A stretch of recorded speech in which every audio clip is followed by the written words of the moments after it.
बहुत अच्छा बा कि आप ग्राउंड लेवल पर घूम के सबसे इंटरव्यू लेतनी और जे भी हमके देखा था भैया के चैनल के सब्सक्राइब करी जा। भोजपुरिया माटी के लाखों कलाकार के औकात नहीं के भोजपुरी का स्तर कब गिरे हन। भोजपुरी हम लोगों को कुछ न कुछ दिया है। गाना बजाए में लाज लगा था घर में माई बन के सामने सुने में नहीं गाना बजा। सबसे बड़ा चीज़ हम आपको बोले हैं कि हमारे भोजपुरी में दो तरह के ऑप्शन होते हैं। अब हमनी के चुने के बाद रास्ता एगो घूम घुमा के रास्ता होला, एगो सोझे होला। जौन घूम घुमा के रास्ता चला वो बहुत बढ़िया रहे। भोजपुरी में बहुत बाउरो गाना गावता लोग, तो निमनो गाना आवता ना, तो निमन गाना के पब्लिक सुनी तो निमन गाना के आशीर्वाद प्यार देते।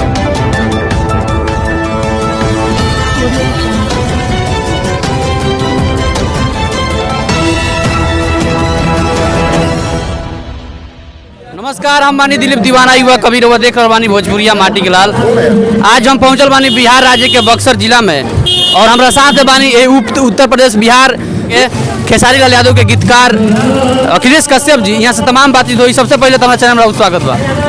प्रणाम बा, नमस्कार बा। और ये भोजपुरिया माटी के लाल जी बहुत अच्छा लगल। बताई का जी पहिल का सवाल ही रही कि पूरा चर्चा बा है कि मेन वजह का बाटे पूरा देश में चर्चा गाना बजी तो चर्चा ना हुई। जी गाना हमारा बजता है तो पब्लिक का प्यार मिलता है और सब लोग प्यार करते हैं हमको, तो चर्चा होता है। एक बात बताइए, वो मतलब कि विपक्ष में एक का नाम बाकी लोग जो दूसरा देख के रखा था कि नकल मैंने करे ले अखिलेश कश्यप जी पर हो गया। कहा तो तू कहानी के कॉले मगही जवान की ज्यादा मतलब है बराबर नहीं की नाम जाना कि नहीं जाना, नहीं जाना नामे नहीं जाना मैंने कहा नाम बटन वालों के तो हम नाम नहीं जाना तो हमनी के क्या हमसे तो क्या बताई तरह ले। अच्छा, अगला सवाल ही रही कि खेसारी लाल यादव जी के संग रहुआ कितना साल से काम करते? 5 साल हो गए, 4-5 साल हो गए।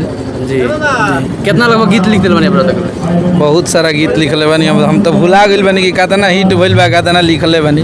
फिर भी सही गोले ऊपर गाना हुई जी। स्टेज शो में यदि खेसारी लाल यादव जानी तो पूरा वहाँ की चर्चा रहा सबसे ज़्यादा रौरे नामा वाला एक मेन वजह का बात है।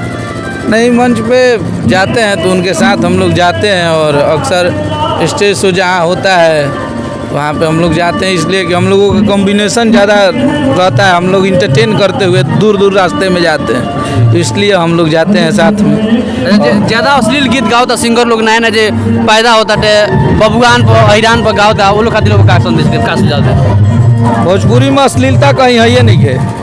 भोजपुरी कभी अश्लील नहीं है और भोजपुरी हमेशा से साफ सुथरा गाना रहा।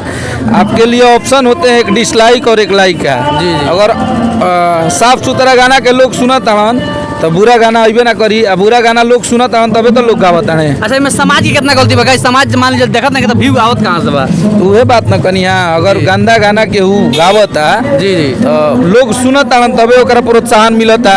हमनी के साफ सुथरा गाना हमार बहुत सारा गाना बाजल बा जौन की बहुत बड़ा बड़ा हिट भइल, चाहे वो लहंगा लखनऊआ भइल, चाहे हाई हिल के सैंडल भइल, बहुत सारा द्वारा पर बाजत हुई डीजे। हम तो खुद भुला गए बनी कितना बाजल बा, लेकिन साफ सुथरा गाना हम लोग का बजा है तो हम लोग साफ सुथरा लिखते हैं, अच्छा लिखते हैं। जी, लास्ट में हमारा चैनल के माध्यम से का संदेश दें, का सुझाव दें भोजपुरी भाषा पर जो भोजपुरी माई भाषा का लेवल स्तर थोड़ा गिरा रहा है भोजपुरी के कब हमनी के हमारा निहन सैकड़ों लाखों कलाकार के औकात नहीं के भोजपुरी का स्तर कब गिरे हन। भोजपुरी हम लोगों को कुछ न कुछ दिया है। गाना बजाए में लाज लगा था घर में माई बन के सामने सुने में गाना बगी लाज लगा था सुने। अब देखिए, सबसे बड़ा चीज़ हम आपको बोले हैं कि हमारे भोजपुरी में दो तरह के ऑप्शन होते हैं। अब हमनी के चुने के बाद रास्ता एगो घूम घुमा के रास्ता होला, एगो सोझे होला।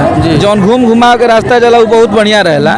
तो भोजपुरी में बहुत बाउरो गाना गावता लोग, तो निमनो गाना आवता ना, तो निमन गाना के पब्लिक सुनी तो निमन गाना के आशीर्वाद प्यार देता। जे बढ़िया गावता, जे समाज खातिर अच्छा चीज करता, ओकरा के प्यार आशीर्वाद मिलता। और बाउर गाना गा के हमरा तो नहीं खेला गल कि गंदा गाना गा के केहू हिट हो जाए ना, तो हिट करता जे लेखक चाहे जातिवाद करता ईरान बाबू गाना लोई पर होगा। ये बिल्कुल गलत बात बा, हमारे समाज के लिए बिल्कुल गलत चीज़ है। जातिवाद, हमारा कोई कलाकार का जाति धर्म मजहब नहीं होता है और हमनी के गाना सब जाति के लोग सुने लें।